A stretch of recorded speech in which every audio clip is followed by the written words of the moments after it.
Good evening, Ghosts and Ghouls. It's the one, the only, JT Ripper. And I'm here with the man that pissed on the thing to bring back Freddy. That was Jason. That was not Jason. That's fuck this up.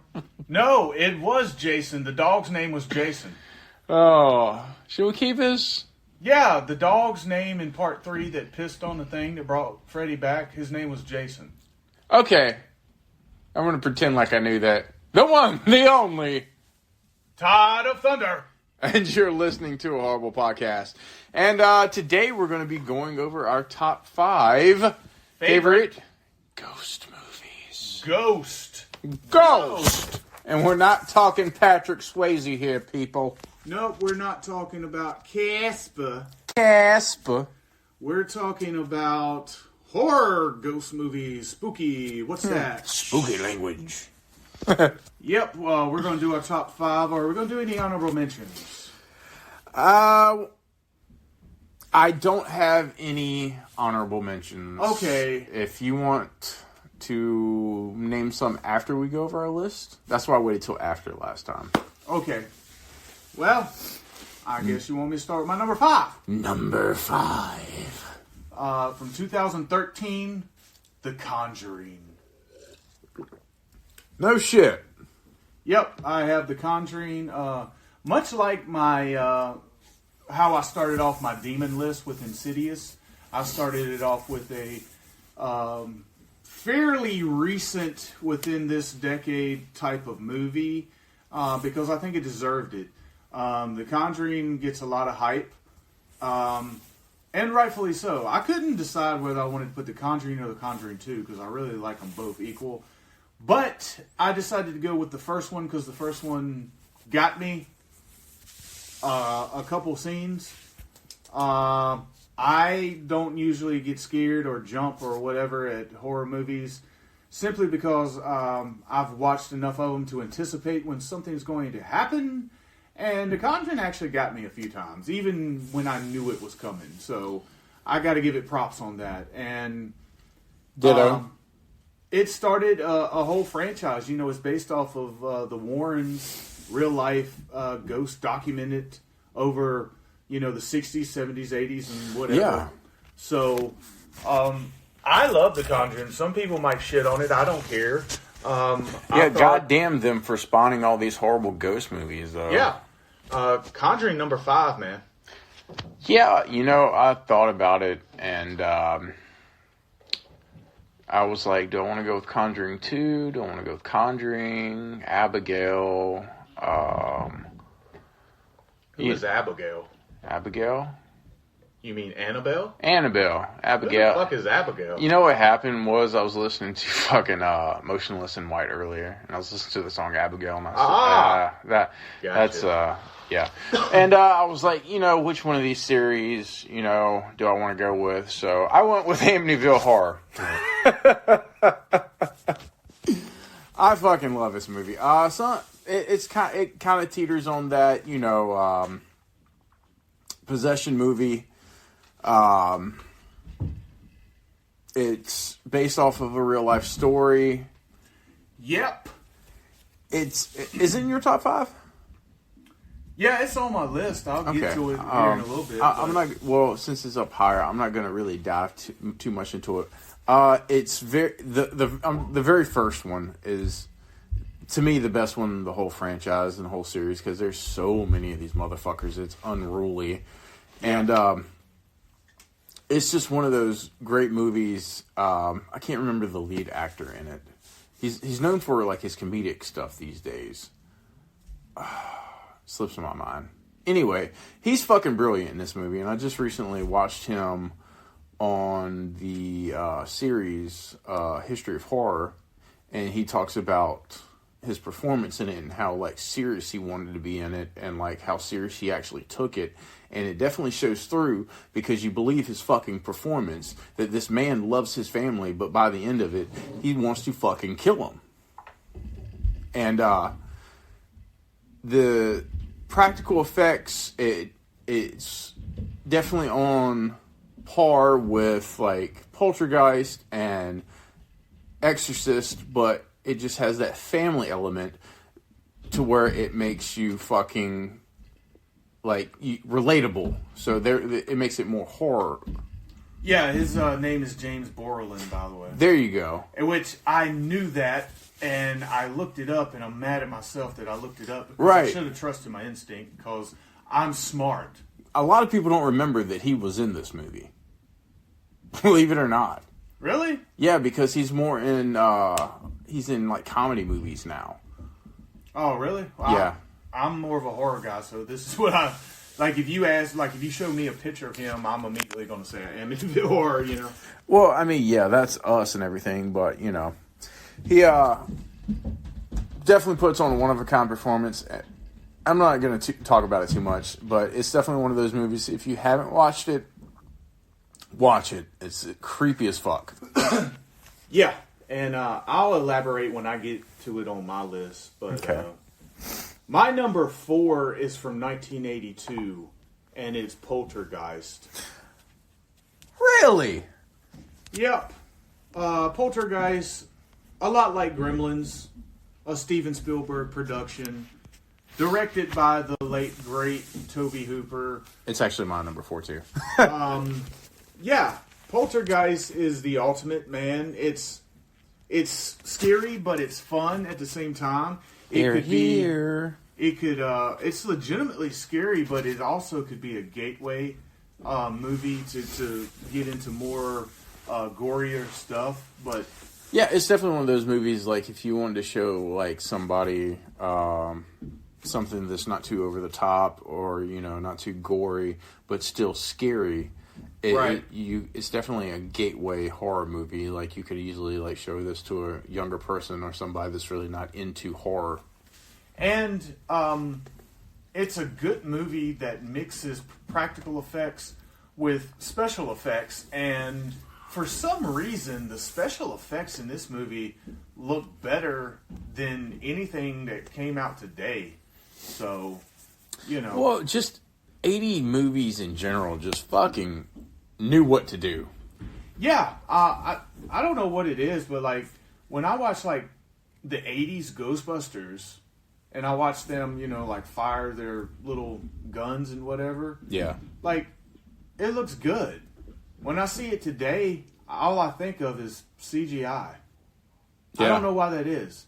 Like, I would think that CGI and special effects would get better to the point where you can't notice them. Mm-hmm. But I think that is not the case. I think back then they were less noticeable and they looked better than they do today. I don't. Is that just me? So you're saying like the original like proton packs and stuff like that are still like hold up over time versus like say Iron Man from the early 2000s. If you go back and look at it, it looks fake. Yeah, like if you look at a special effects movie from like the 80s and they actually use CGI or their version, whatever CGI was back then, which was, I guess they just I believe it was more like blue screen, green screen. It was like digital effects, I guess. Yeah, it was. It's funny because it was like a lesser known. Like they didn't like have the knowledge that they do today back then, but somehow with what little they had to work with, they still made it last over time. I mean, if you look at Alien and Aliens, goddamn. Well, like, I'm talking about specifically special effects. Yeah, but I'm saying, like, the reason why I say Alien and Aliens is because they're practical effects that look to the point where nothing CGI today can touch it. Oh, yeah. Well, you know, they had to work. Practical. They had to make it work. But anyway, yeah, Poltergeist. Watch it. If you haven't watched it, it's a fucking great gateway movie. It's very creepy. Once again, we go into the family element of it. That, you know, if there's someone you can relate with, you get invested in the movie, and that's easily what happens here in the struggle with the possession of everything. And this one takes the house is haunted. Somewhat. But anyway, it's more of the spirits get attached to a person in the house. Yeah, well, you know what I mean. Like the doll, the closet, and everything like that. It's everything. It's not just focusing on possession of humans. Right. Which it's almost like it took the little girl almost hostage, so to speak.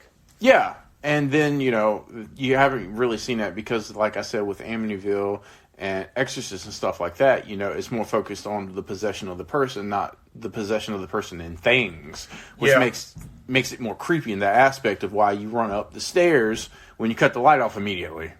Yeah, and, you know, a movie that I mentioned in our favorite demons, like Insidious, it's very mirror image in Poltergeist. I mean, the only difference is that Insidious, you had a character go into that world to get that person out of that world, and in Poltergeist, they couldn't do that. They didn't do that or whatever. They had to get Carol Ann coming to the light.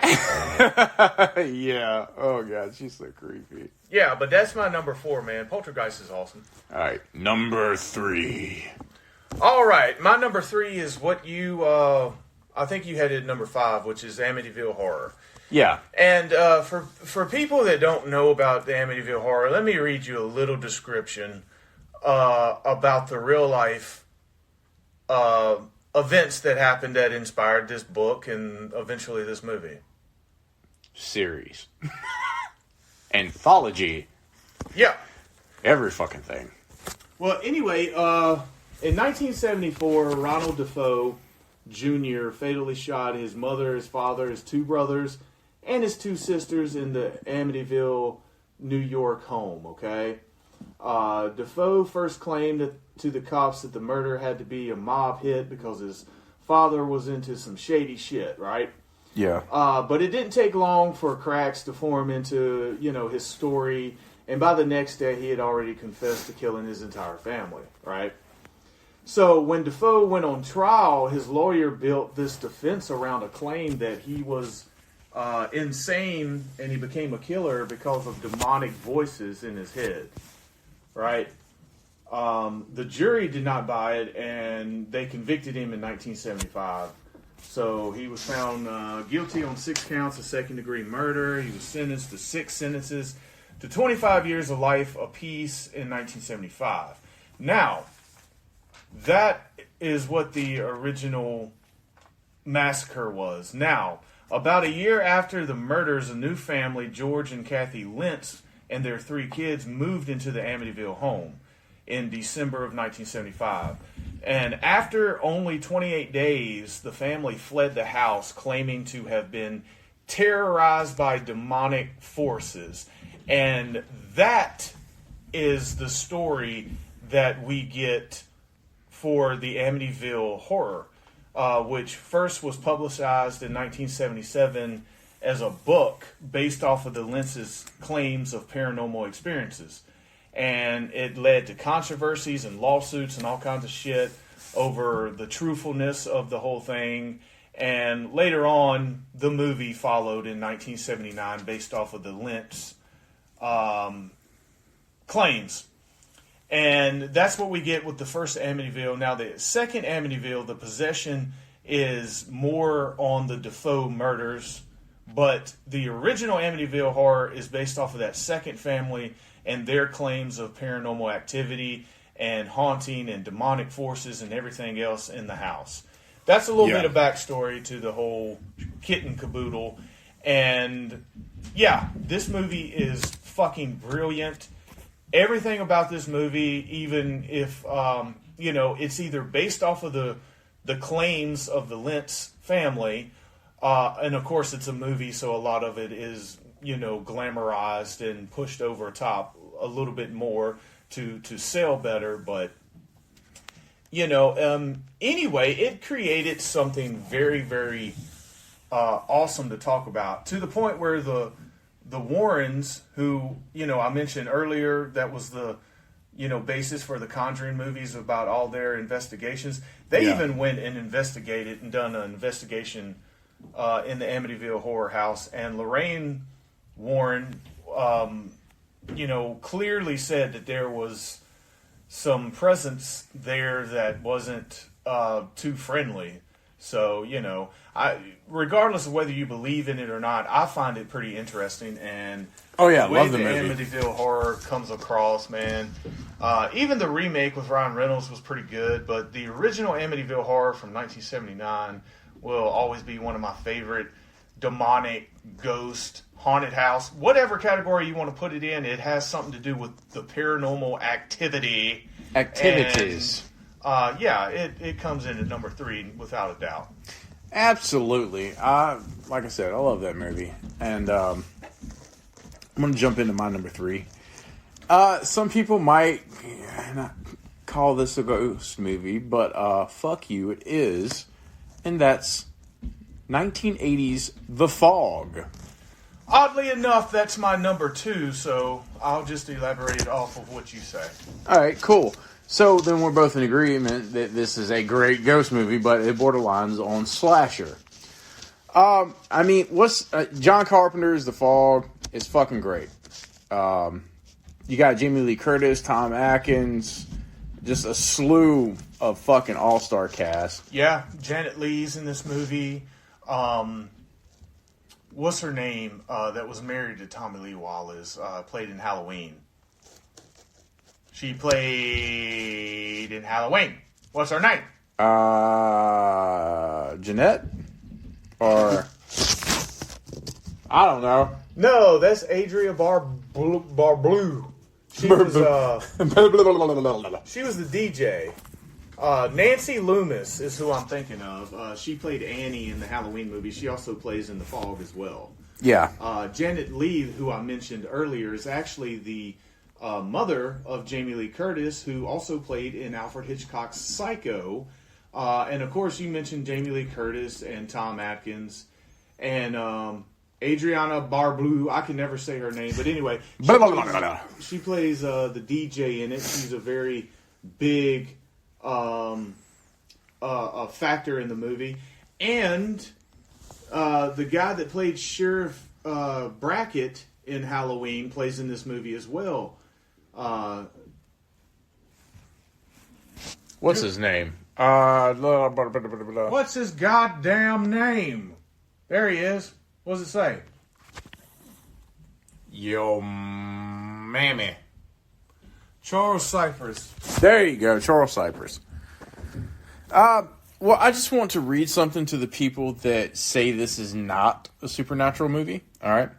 I'm going to go down in the storyline. However, a strange supernatural occurrence blemishes the festivities of what's going on in this small town. Supernatural. So there, I just want to state that. Suck it.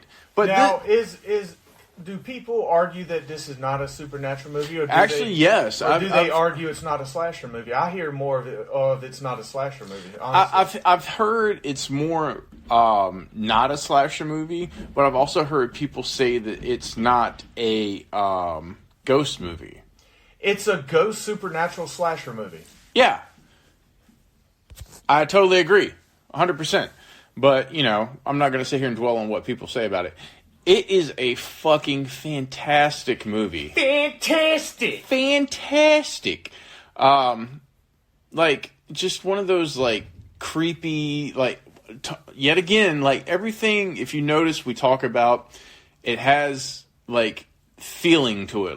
The storyline's good, the cinematography's great, the atmosphere. The atmosphere of a horror movie can make or break the movie. Period. Absolutely. If it feels like a ghost movie and you're trying to get across ghost, that's probably a good thing. If you're making a movie about ghosts and you don't have the atmosphere down and it's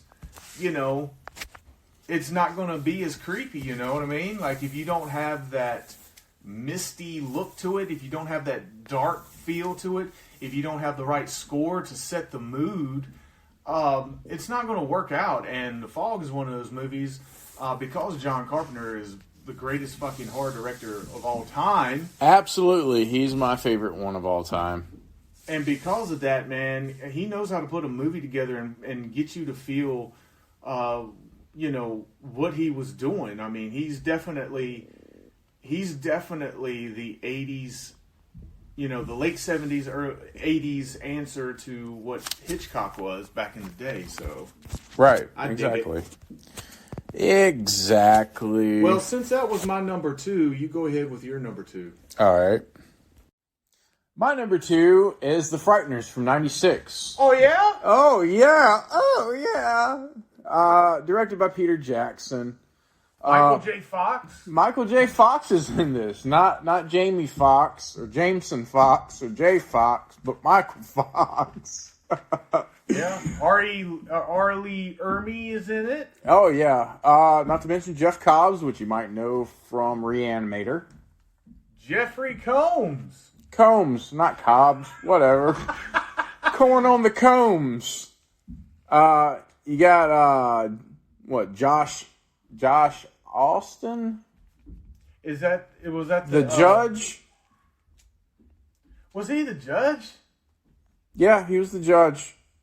Oh, the old guy. Yeah. The old guy that played the ghost in it. Yeah. Yeah. He was pretty cool. This is more of your horror comedy. Yeah. But it's your horror comedy done right. Absolutely. It's a great movie. Dee Wallace also plays in it, which is she's a pretty big staple in the horror genre. You might know her from E.T. and The Howling. And the original Hills Have Eyes. Yeah, this accident occurs, with his wife. Unfortunately, she dies. And he develops these psychic abilities, allowing him to see and hear, and communicate. And talk. And communicate with the ghost. And then, after a while, of communicating and stuff like this, what is it, Jake Bushley? Bush. Is that his name? I don't know. I can't remember. He played the Grim Reaper in it. Yeah, I know who he is. He played in Starship Troopers. I don't know his name right offhand, but Bushy. Is that it? He kind of looks like he might be related to what's his name? You're talking about fucking Ginger Dead Man himself. Yeah, Gary Busey. Yeah. Not to mention, he also looks like the lead singer of The Offspring. Anywho, he's the Grim Reaper in this fucking movie. When him and Dee Wallace's characters were younger, like back in the 50s or whatever, they went on like this teenage killing spree. And they were caught, and she was sent to like an asylum, and he was sent to the death penalty. Yeah. And he came back as a ghost type of deal, and even in death, he's still doing what he did in life, which is, but instead of killing people, well, I mean, he killed people, but he's killing people too. But he was also able to kill ghosts. Yeah, he's also able to kill ghosts too. So he's just a real bad motherfucker. Yeah, and Mr. Fox was able to notice when a person was going to die because the number of the next victim will come on their forehead. Yeah, it's carved into their forehead, and only he can see it. So, of course, you run into the problem where nobody believes him. So, because only he can see it. It's hard to prove something when you're the only one that can see it. But yeah, but it also does a great job at making it like very comedic at times, but then like when it gets like very serious, it gets very, very, very serious, and you're on track with it, and that's the great thing about it. And and this movie was kind of in the early stages of using CGI and special effects like that, but they hold up over time with the way that they used it, and that to me is great because during the 90s, when they started using CGI and stuff like that and kind of moved away from practical effects, it really got shitty. Like, American Werewolf in Paris, Spawn, etc. Yeah. But this movie actually holds up over time, and it's just one of those movies I can pop in, I can watch anytime. It's just a great watch. This is another great gateway movie if you want to get somebody into horror movies. It's a great movie to, I wouldn't say so a little kid, but kind of like a kid going into their teenage years, 12 to 13 range. Yeah, if you're one of these people who don't really like a lot of gore and stuff like that in your horror movies, this movie is kind of a perfect kind of drug for you, because it has the horror element, but it has some comedic stuff in it, and it has, it's a generally good movie. This was always a favorite of mine, renting it from the video store. I always liked this movie, so. Yeah, it's just one of those goodies. You'll have a good time guaranteed. But I think we're going to dive into our number one. I'm pretty sure we're on par, so we'll say it at the same time. So 1, 2, 3, The Satan. Shining. What, Satan? Lucifer. No, it's The Shining. It's Satan. No, it's Satan. Anybody It's The that Shining. knows me knows that The Shining is, not only is it number one on this list, but Shining is my favorite horror movie ever. And I know you love talking about this movie anytime you get a chance to talk about this movie. It's a great movie. It's one of those movies where, you can watch this movie 10 times and still not fully understand it. And that's why I like it so much. My interpretation of it is, it's a guy played by Jack Nicholson, who is playing Jack Torrance. He's a guy that's already on the edge, right? He's a guy that was already established that he was a heavy drinker. He's a book writer. And, he has supposedly stopped drinking. But he's still pretty much a mean son of a bitch. Yeah, he's pretty despicable. And that's one reason why Stephen King didn't like Jack Nicholson's performance in this movie, is because he's not relatable. Well, this is one time, I'm always in favor of sticking with the source material, but this is one of those special occasions where Stanley Kubrick took the source material and made it better. If Stanley Kubrick would have made a line-for-line, scene-for-scene movie of The Shining, we wouldn't be talking about it right now. And that's no disrespect to Stephen King, but that's true. And it's proven because they did just that in 1997, and they made a mini-series called The Shining. And not only does nobody remember it, nobody fucking gives a shit. Yeah, how many top 10 do you see that? Right. And anyway, you take a guy who's already on the edge, who already just doesn't seem to like his family very much. Yeah, he's pretty much done with life, honestly. Yeah, and you put him into the Overlook Hotel that has a dark and bloody past, and the ghost and the demons and the horrible things that was there before, they see him come in, they attach their negative energy to his negative energy, and you get a fucking psychopath out of it. So it's about a man who is already on the edge, and he's just given that little push to go right over the edge. And it's a slow build up. A lot of people are not willing to take that ride on a slow build up. I am, because it intrigued me so much. I am because a lot of things in this movie kept me interested. A lot of people say, well, nothing happens in the middle of the movie. And I'm like, yes, it does. You just don't recognize it. You don't see that this story is building and building and building. And by the time that, the last act of this movie happens, I mean, it's just like an explosion. I've always, from the first time I've seen this movie, even though I didn't quite understand what I just watched, it was one of those movies where it was like, I like it, but I can't tell you why I like it, and I can't explain it to you. And even if you ask me, well, what is the movie about? At the time, I'd have no explanation for you. I couldn't tell you. Yeah, Like, I totally agree with you.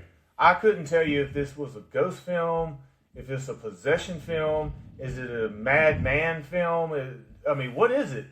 At the time, I didn't know. I mean, over time, I've developed what I believe it is, and which is just that. It's a ghost movie, is what it is. It's a ghost movie attaching their negative energy to a live person who is negative. And you know, if you watch some of these ghost shows that's on television, that's one thing that they say. They say that if you bring negative energy to a place that has negative energy, they're going to attach themselves to you. Yeah, it's easy. And again, we were talking about the Amityville Horror earlier, and yes, one of the theories that's come out is that the George Lynch, the second family that moved in that only stayed there 28 days, there's been documentaries with his like none of those children was him. That they're all were stepchildren. Yeah, they weren't physically his children. Yeah, they've come out in documentaries and they said George was not the you know, the dad of the year type of dude. He was strange, and there were even claims that he was into the occult. At least he was fascinated with it. And a lot of people say that when he moved his family into that house, he had this aura about him that this negative energy connected with. Yeah. And that's why every family that has been living in that house since has experienced no paranormal activity, because they don't bring that energy with them in there. But he did. But anyway, let me in that motherfucker. I'll be Jack in no time. Yeah, it's get back to The Shining. That's what Jack did. He you know, you can tell that he's annoyed by his family. You can tell that he's annoyed that he had to quit drinking, but he is a guy that, drinking or not, he's just a miserable motherfucker, and he's just not he's going to snap no matter what. But now you put him in a situation to where he's influenced by this negative energy, and you just have like a no-win situation. And I think it's a fascinating concept. I mean, and it's I commend Stanley Kubrick putting his little twist to it. Yeah, because that's why we're talking about it. That's why you can't see it, but right across from us is one of my posters, and guess what? It's The fucking Shining. Yeah, and you know, they finally made a sequel to it, Dr. Sleep, a few years ago. That was a good movie too. I liked McGregor. It was good, and you know, yeah, The Shining is just. I mean, I can't say anything good about it. When I hear, you mean you can't say nothing but good about it? Yeah, I can't say nothing but good about it. And you know, people can hate it. I understand why people don't hate it. I don't look at it like, okay, you hate it because you think it's a bad movie. I just look at it like, okay, you hate it because you don't understand it, and that's fine. Yeah, unfortunately, I think that's fine. That's the problem. But all horror movies are not supposed to appeal to everybody. Yeah, and that's just fact, you know. And not all horror movies have to be right on the fucking nose. Yeah, I mean, it's good to have some thinkers. It's good to have, you know, some plots, some storytelling, character development. Hence why by the end of the story, you feel for this wife and kid. And I mean, to me, that's great. But to go into like this, people say, you know, nothing really happens in this movie, but you notice like the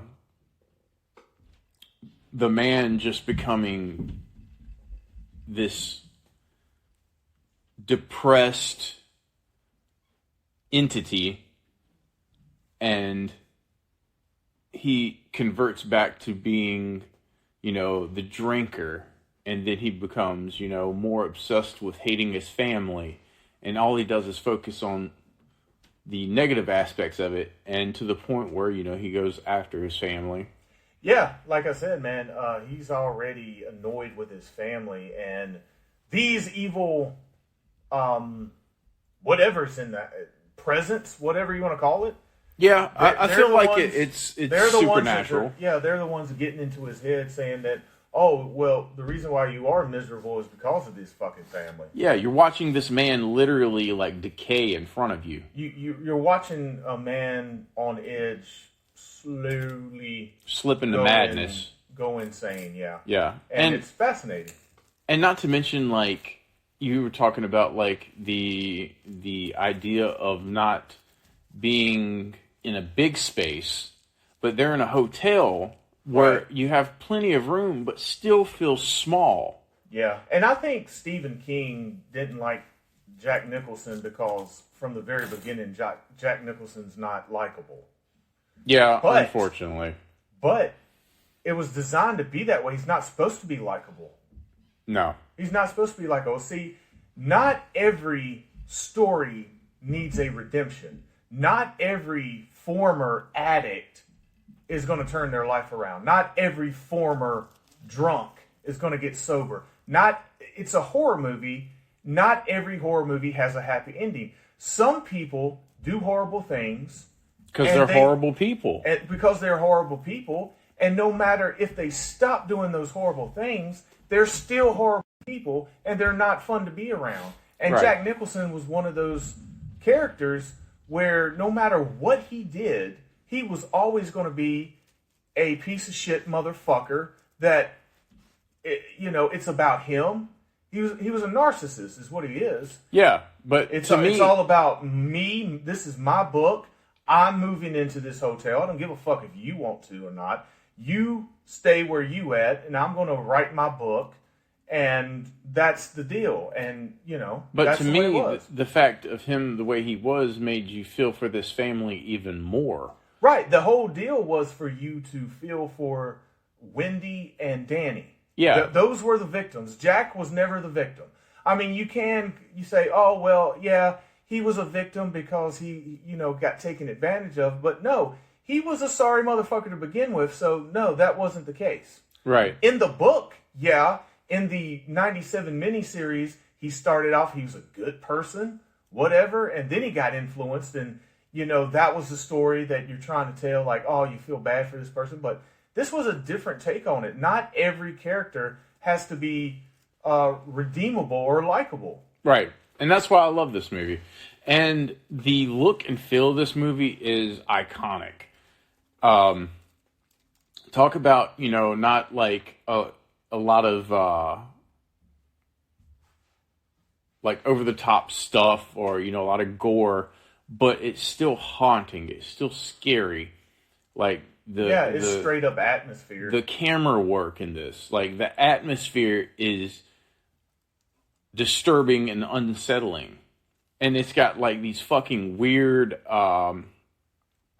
images you see like in these rooms, like with the old lady in a tub and stuff like that. While it's not graphic, it's disturbing. Yeah. And to me, when you have those things in the rooms, that cuts off the hotel because you don't it's not safe anywhere, which makes this hotel become smaller, which makes it more claustrophobic, which makes it more scary. Yeah. Like you feel like this family, this mother and son can't go anywhere. Yeah, plus you add in like there's a fucking blizzard and stuff, and yeah, it's like more, they just keep piling it on top of each other, and yeah, there's not much more we say about the movie, man. Yeah. If you've never seen this movie, there's a reason why my next tattoo sessions, one of them is Jack from The Shining, because I'm doing horror movie sleeve, and it's a reason why he's going on my arm forever, because of his iconic presence in this fucking movie, and plus he's my spirit animal because we're both miserable pieces of shit. Absolutely. Stand, boy. But, yeah, I want to throw out a couple honorable mentions before we get out of here. Okie dokie.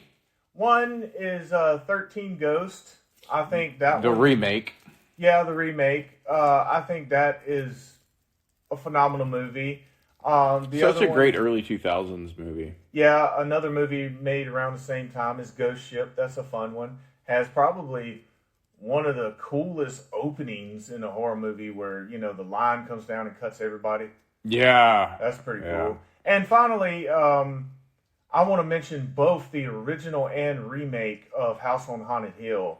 The original House on Haunted Hill with Vincent Price, I think, is a brilliant movie. It's about it's not necessarily a ghost. It is a ghost movie, but at the end you find out that it was just all pranks and stuff pulled. Yeah. But the remake was actually about ghosts and haunting this big mansion and stuff. Which I liked in the remake because it takes a nod to the first one because it's like, oh, he's like, he has these rides and stuff, and like he's like, him and his wife is like, oh, it's just some of your stupid pranks and practical effects going on. Right. But it's not in the end. Yeah, so those are just a few honorable mentions that I wanted to say that if you've never seen them, check them out. You'll have a real good time with them. But yeah. Yeah, absolutely. Well, we thank you for tuning into this lovely podcast. We'll have a couple other top fives coming up pretty soon. Not sure what we're going to do next. I think we're going to do... found footage, maybe. Found footage. Maybe a couple other topics. Found footage. But yeah, thank you for tuning in. We do appreciate all of our loving and adoring fans, all 5 of you. Thank you. Your 5 plays per month give us hope that we'll be successful one day. Your support is just that. We don't make any commission off of this shit. We do it because we want to and we like it. Yeah, absolutely. But thank you, seriously, though, to man. anybody listening. All right, buddy. I'm Todd of Thunder signing off. Toodaloo. Todd, darling, light of my life, I'm not gonna hurt you. I'm just gonna bash your fucking head in.